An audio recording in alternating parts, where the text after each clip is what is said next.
बहुत पहले प्राचीन भारत में एक खास समारोह हुआ। इसे स्वयंवर कहते थे। यह एक ऐसा आयोजन था जिसमें राजकुमारियां अपने जीवन साथी का चुनाव करती थीं।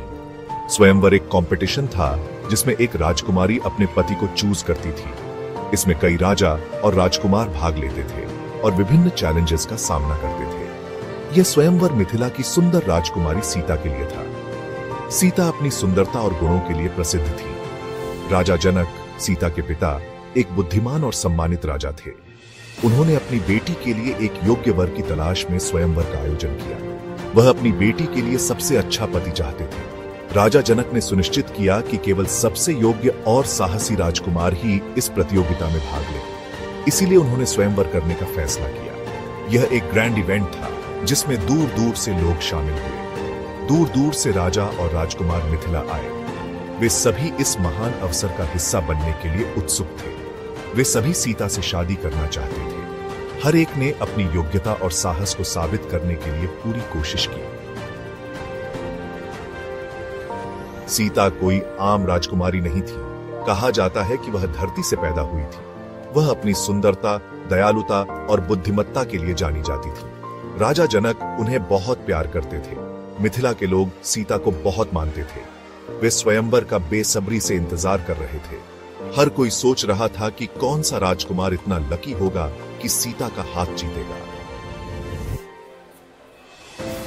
राजा जनक ने स्वयंवर के लिए एक खास चैलेंज रखी थी। यह चैलेंज साधारण नहीं था, बल्कि एक असाधारण और कठिन परीक्षा थी। उनके पास एक शक्तिशाली धनुष था जिसे शिव धनुष कहते थे। यह धनुष भगवान शिव का था और इसमें अद्वितीय शक्ति थी। यह धनुष बहुत भारी था। इसकी विशालता और भार देखकर ही लोग डर जाते थे। कोई आम आदमी इसे उठा भी नहीं सकता था।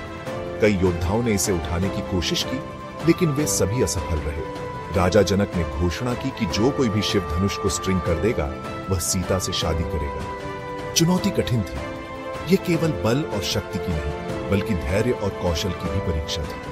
कई बलवान और घमंडी राजकुमारों ने अपनी किस्मत आजमाई। वे सभी अपने बल और शक्ति पर गर्व करते थे, लेकिन एक एक करके वे सभी फेल हो गए। कोई भी उस धनुष को स्ट्रिंग नहीं कर पाया। यह चुनौती उनके लिए एक असंभव कार्य बन गई थी।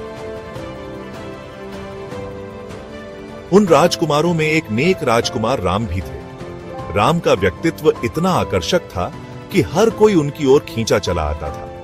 वह न केवल अपने रूप और गुणों के लिए, बल्कि अपनी विनम्रता और दयालुता के लिए भी प्रसिद्ध थे। वह अपनी बहादुरी, ताकत और अच्छे गुणों के लिए जाने जाते थे। राम ने हमेशा अपने कर्तव्यों को सर्वोपरि रखा और अपने राज्य के प्रति निष्ठावान रहे। उनकी वीरता की कहानियां दूर दूर तक फैली हुई थीं। राम के साथ उनके भाई लक्ष्मण भी थे। लक्ष्मण हमेशा राम के साथ खड़े रहते थे, चाहे कैसी भी परिस्थिति हो। दोनों भाइयों का बंधन अटूट था और वे एक दूसरे के प्रति अत्यंत समर्पित थे। जब राम की बारी आई तो सभी ने सांस रोककर देखा। हर कोई जानता था कि यह क्षण ऐतिहासिक होने वाला है। सभी की निगाहें राम पर टिकी हुई थी। राम ने आसानी से शिव धनुष को उठा लिया। यह दृश्य देखकर सभी दंग रह गए। राम की शक्ति और संकल्प ने सभी को प्रभावित किया। बड़ी ही सरलता से उन्होंने धनुष को स्ट्रिंग कर दिया। यह कार्य इतना कठिन था कि कोई और इसे करने की हिम्मत नहीं कर पाया था, लेकिन राम ने इसे सहजता से कर दिखाया। भीड़ खुशी से झूम उठी।